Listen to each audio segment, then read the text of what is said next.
This podcast was made possible by the kind support of Alvine Capital Management, a London-based specialist investment advisor and placement boutique. I once asked Gloria Steinem, who has become a friend, when does the work end? When do we win? And I really didn't like her answer at the time, I have to say. She said, the battle goes on forever. And I now realize she's right. It's not to say we don't have victories along the way, but really the battle does go on. And I'd say in terms of advice, really the motto is look for opportunities to feel valued. And, I've often given that advice to younger women. You need to feel valued at work.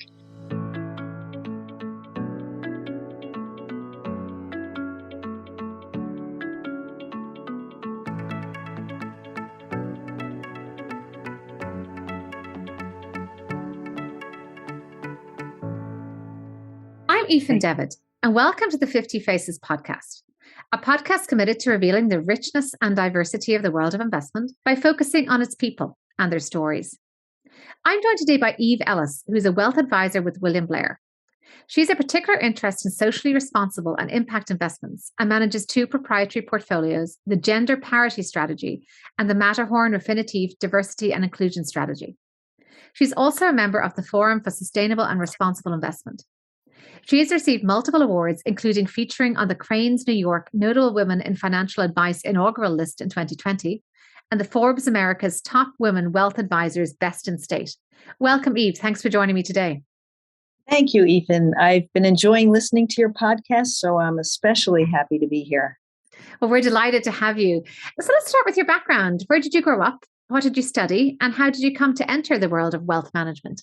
Well, I grew up outside of Philadelphia, and I grew up playing competitive tennis. My route to the world of wealth management was a circuitous one. I went to Yale University and studied not economics, but rather American studies with an area of concentration in women's studies. And then after Yale, I competed on the Satellite Pro Tennis Tour and traveled throughout Europe competing, including the qualifying rounds at Wimbledon. Then I taught tennis, coached the women's varsity tennis team at Columbia University and Barnard College here in New York City. And this was in the 90s. And between tennis and wealth management, I actually had a web consulting company.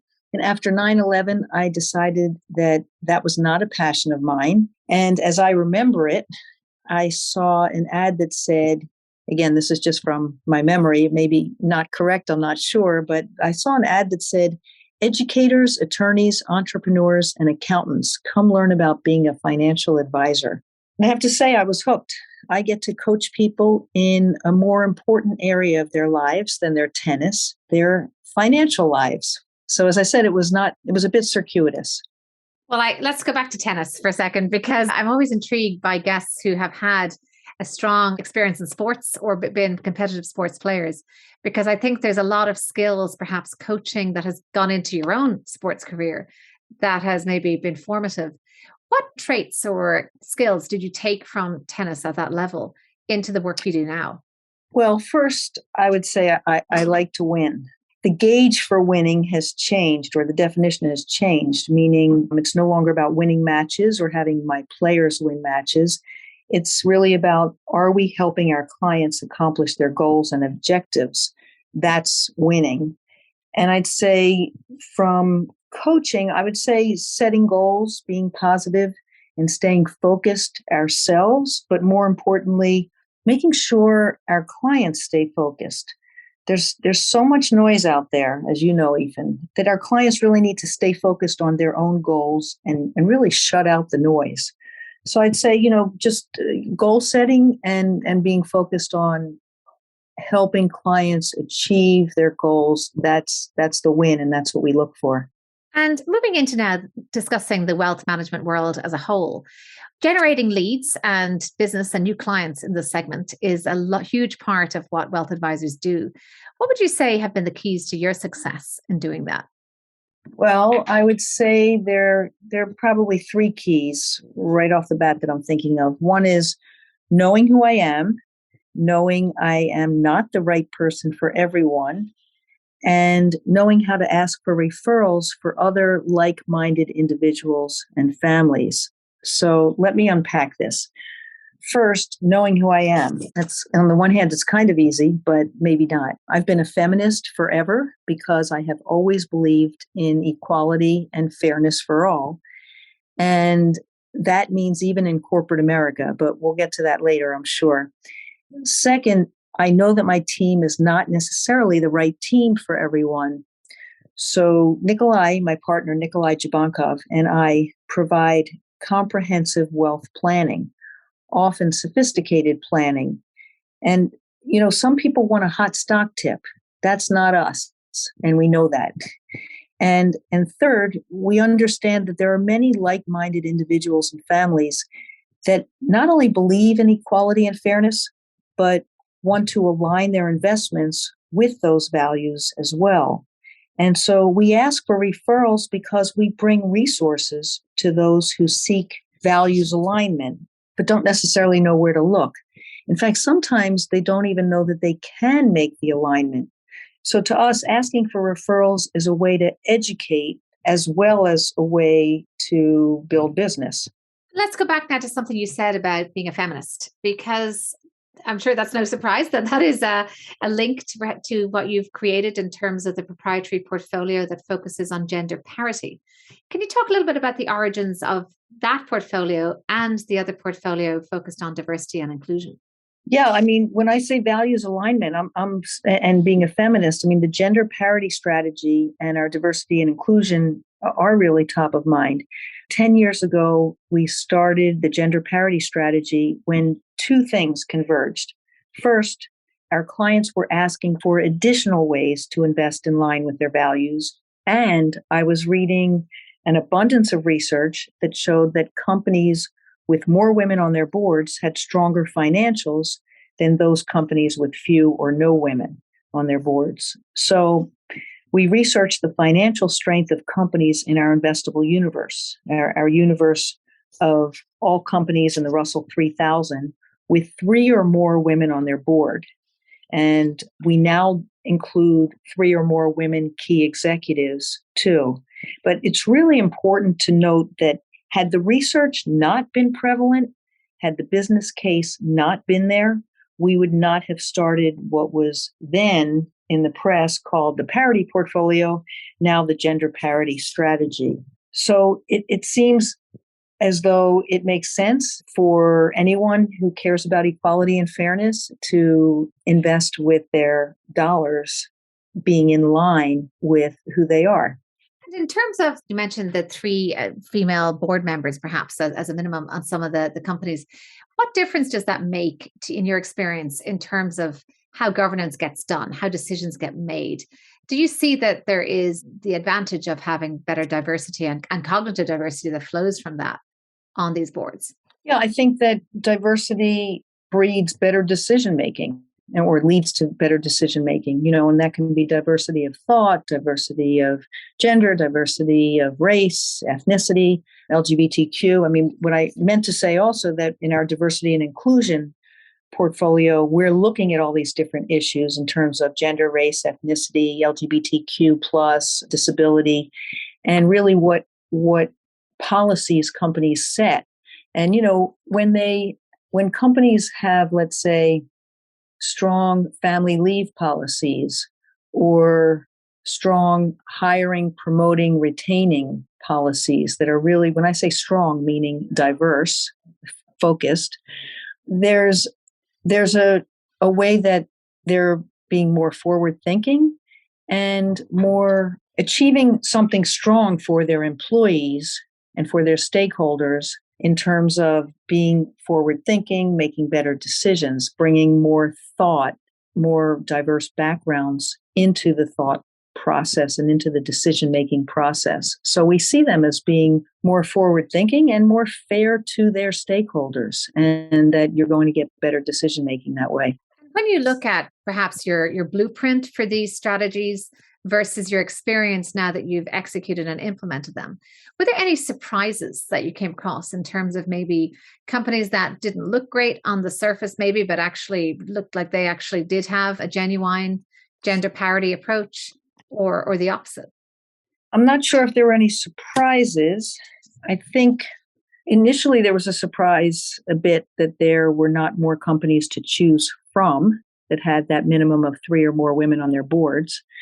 But I will tell you, maybe one surprise was there was a company that we invested in, and I'm not allowed to say name companies, but that particular company had just instituted a program where their CEO was going to be instrumental in helping place their female employees on other companies' boards.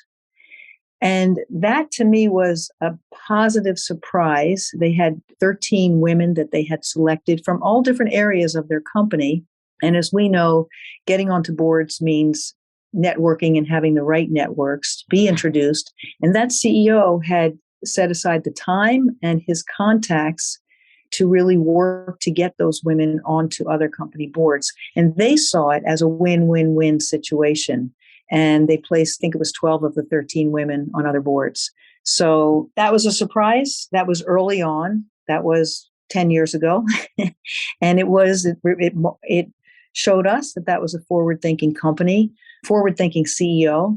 And again, I can't name names, but their financial strength represented what they were doing in terms of diversity and inclusion, being, I know, just one piece of their contributor to their financial strength, but still it was important. Let's talk about the client demand side. Maybe we can talk about ESG more broadly, but also for these products in particular. How have you seen the awareness and demand for ESG integrated strategies across your client base? Well, I guess there's kind of a confluence or a meeting really emerging of two things going on. One is ESG is growing, period. And the women's market is growing, period. And so, I mean, if we take the growth of ESG and client demand, I mean, right now, over $17 trillion of managed assets are invested in sustainable investments. And according to Bloomberg LP, that number is growing rapidly, so rapidly that Bloomberg said that number may rise to 50 trillion by 2025. So ESG is rapidly growing, whether it's about having an ESG overlay or actually having an ESG mission, as we do in both the gender parity and diversity and inclusion strategies. On the other side, we have the growing women's market, which is currently at 70 trillion, according to a study by the Boston Consulting Group. And they said that number could rise to $93 trillion of assets controlled by women. So they think that number could rise to 93 trillion being managed by women's wealth by 2023. That's next year. So I'm not saying that these two strategies are only for women. They're not. Our initial investors were white men in these two portfolios. But I do think that for those who really want to see equality and fairness in corporate America, we've got, the right environment to make that happen. I'd love to just dig in a little to that burgeoning number you mentioned around female wealth, or wealth in the hands of females. That's certainly something that is getting an increasing amount of attention recently. And I suppose, why is that it's now growing, and how should it be serviced appropriately in your view? Do you think we have the right infrastructure in place to cater for that currently? I think we have it. I think some of us had it earlier than others, but I think we have the infrastructure for it. And I'm going to quote a colleague of mine, Laura Coy, about this because I think she sums it up really well. She's the head of philanthropy strategy and ESG integration at William Blair. And this sort of sums up exactly what you're asking about in terms of the infrastructure. But she said, quote, "A great wealth transfer is upon us, and women have a much higher propensity to give more of their wealth and be very purposeful with it. Women are about finding purpose, using more assets, meaning their human capital, their financial capital, their social capital, to make the world a better place," end quote. And I think she hit the nail on the head, because you've got growing women's wealth. You've got wanting the idea of wanting to do good in the world. And I think that the infrastructure is there because not only are the clients demanding it, but there are more and more asset managers who are noticing that clients are demanding it. And they also want the companies that they invest in to be the best they can be. And that means more than just the numbers, or if you will, the numbers will be affected positively or can be affected positively by doing the right thing. Let's turn that lens on our own industry here now. You're a senior woman in wealth management. Do you see the number of senior women that you'd like to see? How do you assess maybe the pipeline and diversity in the industry as a whole? Well, I like to be positive, but we are not where we want to be. I mean, let's look at, you could even look at the Matterhorn Affinity Diversity and Inclusion Strategy and say, well, are the financial services companies ranking high or not in the strategy? And there is not an overweight to financial services, which to me indicates that we're not where we want to be, not even close, but we're also not where we used to be either. So I'd say you've got more than a sprinkling of women in senior roles. You interviewed one of my colleagues, Stephanie Braming, who's our head of investment management at William Blair, and you did a wonderful interview with her, and she's inspiring. And, but the financial services industry, actually, I was at an event last night where some people were saying, there's the first ever female CEO of a large bank. And while we're all rejoicing in that, we're also recognizing that it's 2022 and it's only the first. So I think that whether the glass is half full or half empty, I think it depends on what day you get me. but we're not where we want to be. Let's put it that way. Parity means parity. That means 50%. So that's what we're working on. And again, it's also not just women. It's about underrepresented people. So we're also talking about people of color. We're talking about diversity through and through, and everything that it means. And it will make companies stronger. It will make the economy stronger. It will make businesses stronger. So there's really not a viable reason not to work to achieve it. Let's go back to your personal story now. Were there any key people over the course of your career who influenced you, whether in your career or in life in general?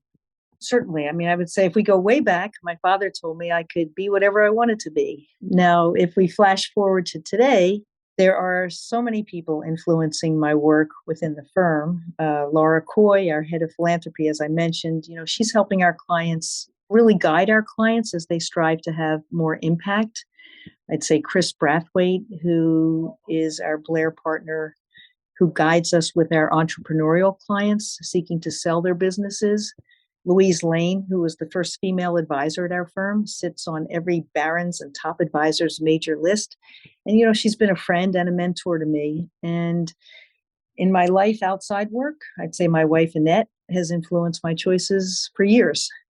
And in terms of any words of wisdom that either those people shared with you or that you derived on your own, or any creed or motto that you live by, can you share anything there? I would say, well, I once asked Gloria Steinem, who has become a friend, when does the work end? When do we win? And I really didn't like her answer at the time, I have to say. She said, the battle goes on forever. And I now realize she's right. It's not to say we don't have victories along the way, but really the battle does go on. And I'd say in terms of advice, let's say really the motto I would say is look for opportunities to feel valued. And, I've often given that advice to younger women. You need to feel valued at work. And one day I was looking in the mirror and I was thinking, I'm not valued. And so I made a change. And I know it's not easy to make a change, but I think look for opportunities to feel valued. I mean, here I am at Blair sitting on 4 committees within the firm, all focused on ESG, gender, and diversity. And that means that for our clients, we have access to anyone at the firm because we're so engaged within the firm and so valued within the firm. So, I'd say look for opportunities to feel valued. It energizes your work, even if you didn't know it needed to be energized. I just, I just feel really fortunate to be in the role I'm in, because I also feel as though, look, I love my clients. I feel as though I can offer clients the best of all worlds. Again, whether they're looking for ESG investing, whether they're looking for sophisticated financial planning, or whether they're looking to invest in private companies, or whether they're looking to sell their business. I just feel as though I'm fortunate because I'm all in. Well, thank you so much, Eve. You are one of those individuals who is doing the work. We know it's never done, but you are out there, you're driven. You mentioned how competitive you are, and you are putting your money where your mouth is with these proprietary products and letting us all see the proof of the pudding. So I want to thank you for coming here, sharing your insights, and for the work you continue to do on all of our behalfs. Well, thanks, Ethan. It's been a pleasure. It's really my clients who are doing what you're saying, but I'm the conduit. But anyway, thank you. It's really been my pleasure, and I really appreciate all the impactful work that you're doing. So thanks. Well, thank you so much. I'm Ethan Devitt. Thank you for listening to the 50 Faces podcast. If you liked what you heard and would like to tune in to hear more inspiring investors on their personal journeys, please subscribe on Apple Podcasts or wherever you get your podcasts. This podcast is for informational purposes only and should not be construed as investment advice, and all views are personal and should not be attributed to the organizations and affiliations of the host or any guest.